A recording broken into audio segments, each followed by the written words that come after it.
Um, Listening to the speeches at the funeral of Tyree Nichols, Benjamin Crump gave a long speech. Al Sharpton gave a long speech.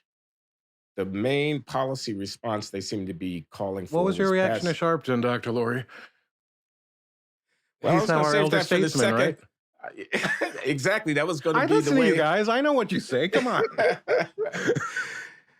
Yeah, well, John and I have somewhat different views about Al Sharpton, and John can speak for himself. I'm not a big He's Sharpton changed. fan, but John. He's changed.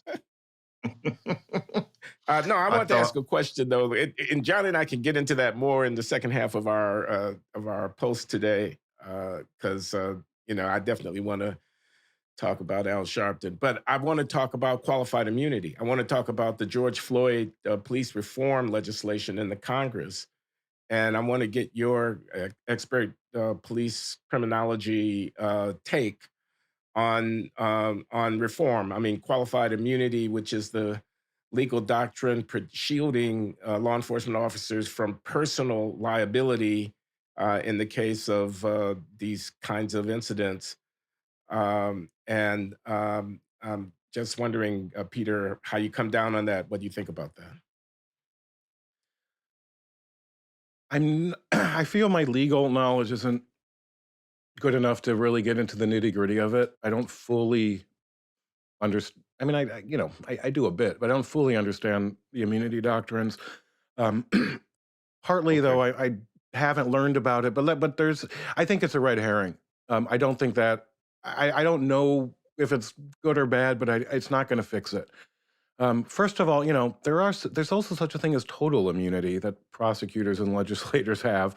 Um, so police are not unique, and qualified as as a lesser standard.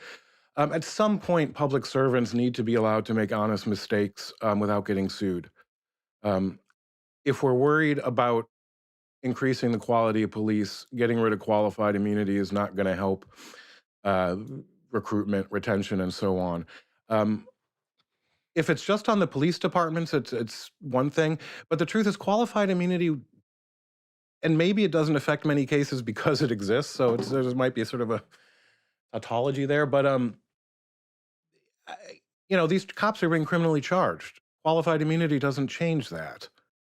So I'm not quite certain what the benefits of of getting rid of that would be. But again, I'm a little hesitant to talk too much about it because of my own ignorance.